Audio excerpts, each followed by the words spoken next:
Hello everyone, I hope you all are fine. आज की इस वीडियो में हम बात करने जा रहे हैं मिली बॉबी ब्राउन की नेटफ्लिक्स पे रिसेंटली रिलीज होने वाली डैमसेल मूवी के बारे में। यह मूवी पूरी तरह से एक्शन, थ्रिलर और बहुत अच्छी खासी स्टोरी पे बेस्ड है। तो चलिए बिना किसी देरी के आज की इंटरेस्टिंग एक्सप्लेनेशन को स्टार्ट करते हैं। मूवी की शुरुआत में हम एक राजा को उसकी आर्मी के साथ केव के अंदर जाता हुआ देखते हैं और वहीं पे अचानक से एक बहुत बड़ा ड्रैगन आकर अपने मुंह से आग निकालता है और उस राजा की सारी आर्मी को जला के राख कर देता है। अब इसके बाद मूवी कई सालों के बाद एक एलोडी नामी लड़की पे खुलती है जो कि कुल्हाड़ी से लकड़ियां काट रही होती है। एलोडी की फैमिली में उसकी एक प्यारी सी छोटी बहन होती है और उसकी स्टेप मॉम और उसका बाप होता है। दरअसल इस दिन जब एलोडी लकड़ियां काटने के बाद अपने घर जाती है तो वहां जाके उसे अपने बाप से पता लगता है कि एलोडी की शादी एक शहजादे से तय कर दी गई है। अब यहाँ पे एलोडी बहुत ही कंफ्यूज होती है। ये सब इतना जल्दी हो रहा होता है तो वो कोई भी अंदाजा नहीं लगा पा रही होती आखिर ऐसा क्यों हो रहा है। ऑन अदर हैंड उसके बाप ने एलोडी की शादी को एज अ बिजनेस डील किया होता है जिसका इल्म एलोडी को बिल्कुल भी नहीं होता। बाय द वे इसके बाद ये पूरी फैमिली उस शहजादे के महल की तरफ निकल पड़ते हैं जिसके साथ एलोडी की शादी होने वाली होती है।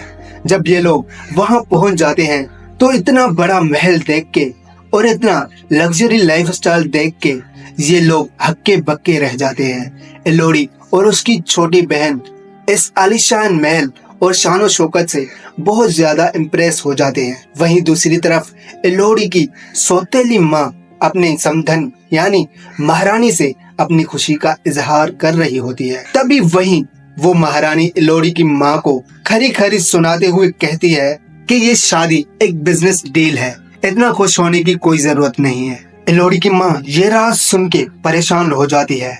चाहे वो सौतेली ही सही मगर वो एलोडी और उसकी छोटी बहन से सगी माओ से ज्यादा प्यार करती है। वो अपनी बेटी को ये सब बताने के लिए उसके पास जाती है मगर उसके हस्बैंड यानी एलोडी के बाप की वजह से ये राज अपने अंदर ही उसे रखना पड़ जाता है। इसके बाद हम एलोडी की शादी की तकरीब होते हुए देखते हैं जो कि बहुत ही शान शौकत से हो रही होती है। जिस शहजादे से एलोडी की शादी हो रही होती है उसका नाम हेनरी होता है और वो शादी की तकरीब के बाद एलोडी को एक पहाड़ी इलाके में देवता की पूजा करने के बहाने से ले जाता है जहाँ पे जमीन पे फूल बिखरे पड़े होते हैं और चारों तरफ सभी लोग अजीब किस्म का मास्क पहने खड़े होते हैं। बहरहाल इसके बाद महारानी पहले हेनरी और उसके बाद एलोडी के हाथ पे खंजर से कट लगा देती है और उनके हाथों को एक दूसरे से मिला देती है और इसके बाद एलोडी को एक शाही सिक्का दिया जाता है जिसे उसने खाई में फेंकना होता है। एलोडी उनके कहने पे वो सिक्का खाई में फेंकती है और फिर उसके बाद हेनरी प्यार से उसे गोद में उठा के ब्रिज के ऊपर चलते चलते एलोडी को खाई में फेंक देता है एक खतरनाक ड्रैगन का शिकार होने के लिए। मगर एलोडी इतना ऊंचाई से गिरने के बाद भी नीचे जिंदा बच गई होती है। एलोडी वहां नीचे गहराई से चीख चीख के हेल्प के लिए पुकारती है मगर उसे कोई भी मदद फराहम नहीं होती। फिर एलोडी वहां पे एक बहुत अजीब मंजर देखती है। वहां पे बहुत सारे पंछी आग में जल के जमीन पे आ गिरते हैं। एलोडी ये देख के और भी ज्यादा घबरा जाती है।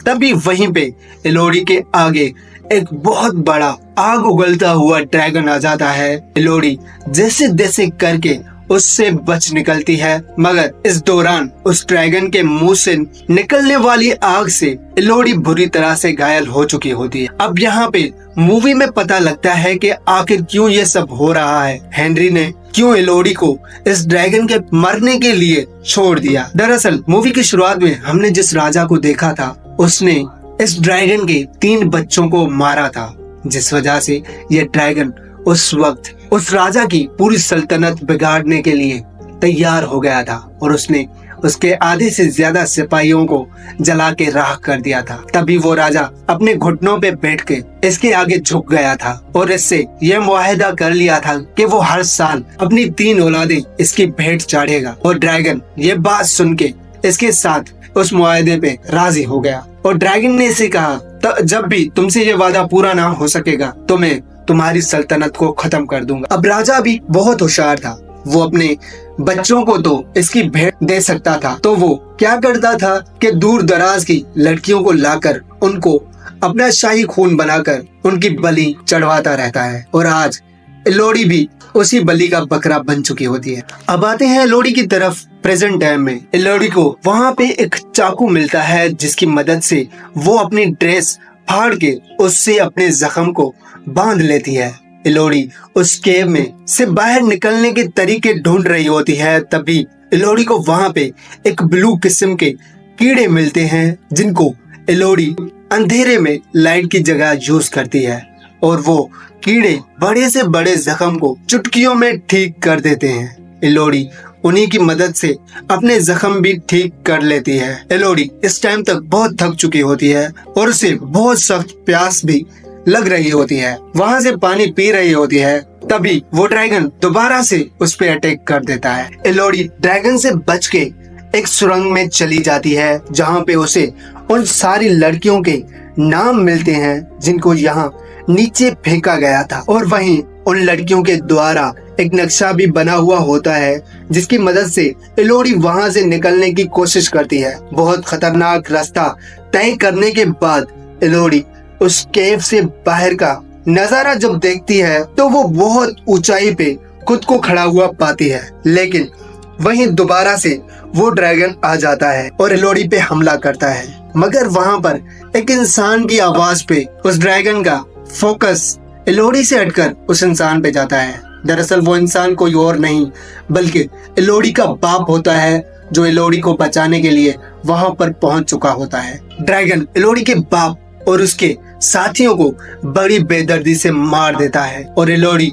ये सब देख के बहुत दुखी होती है। लोहड़ी का बाप उससे कहता है, तुम उसी रस्सी की मदद से बाहर निकल जाओ जहाँ से मैं अंदर आया था। लोहड़ी ऐसा ही करती है और वहाँ से उस रस्सी की मदद से बाहर निकल जाती है। दूसरी तरफ ड्रैगन बादलों को आग लगा देता है जिससे महल में मौजूद सभी लोगों को बहुत ज्यादा खौफ चढ़ जाता है और महारानी भी समझ जाती है कि लोहड़ी वहाँ से बाहर निकल आई है, तो वो खौफ में आके न आओ देखती है न ताओ और लोहड़ी की छोटी बहन को उस खाई में फेंक देती है। लोहड़ी महल की तरफ आती है और वहीं उससे अपनी बहन के बारे में पता लगता है जिसको बचाने के लिए वो दोबारा से उस खाई में छलांग लगा लेती है। इस बार लोहड़ी का सामना फिर से ड्रैगन से होता है और वो ड्रैगन को सारा किस्सा समझाने की कोशिश करती है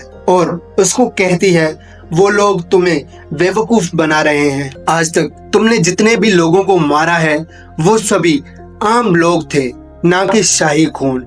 वो हमसे और तुमसे दोनों से अब तक धोखा करते आ रहे हैं। मगर ड्रैगन इसकी बात पर यकीन नहीं करता और लोहड़ी को आग से बहुत ज्यादा जख्मी कर देता है। बट फॉर्चुनेटली लोहड़ी दोबारा से उसके वार से बच जाती है और अपने जख्मों को ठीक कर लेती है। लोहड़ी बचपन से ही बहुत चालाक है, तो वो यहाँ अभी अपने दिमाग का इस्तेमाल करती है और उस ड्रैगन से अच्छी खासी फाइट होने के बाद वो उस ड्रैगन को उसकी ही आग से जख्मी कर देती है और उसे फिर से ठंडे दिमाग से सारी चीजें डिटेल में समझाती है। और अब जाके उस ड्रैगन को ये सारी बातें समझ आ जाती हैं और वो लोहड़ी को कहता है, मुझे माफ करना और तुम मुझे खत्म कर दो। मगर लोहड़ी उसे मारने के बजाय उसे ठीक कर देती है और महल की तरफ निकल पड़ती है। वो जब महल में जाकर देखती है तो महारानी और उसका बेटा एक और लड़की को तैयार कर रहे थे बलि का बकरा बनाने के लिए। लोहड़ी उस लड़की के पास जाती है और उसको वहां से निकलने के लिए बोलती है और वहां पर जो भी सारे बेकसूर लोग होते हैं लोहड़ी उनको भी जल्द से जल्द वहां से निकलने के लिए बोल देती है। अभी यहाँ पर ड्रैगन की भी एंट्री हो जाती है वहां से सभी बेगुनाह लोगों के निकल जाने के बाद ड्रैगन उस सारी सल्तनत और सारे कसूरवार लोगों को जला के राख कर देता है और इलोडी उस ड्रैगन पे चढ़ के वहां से निकल जाती है। इलोडी अपने बाप को तो बचा नहीं सकी, लेकिन उसने अपनी बहन और अपनी माँ को वहां से बचा लिया होता है और यहीं पे इस मूवी का अंत हो जाता है। उम्मीद करता हूँ आपको सिनेमा कैप्सूल की यह वीडियो पसंद आई होगी। ऐसी मजीद वीडियोस के लिए चैनल को सब्सक्राइब करें और बेल आइकन की घंटी को दबाना मत भूलिएगा।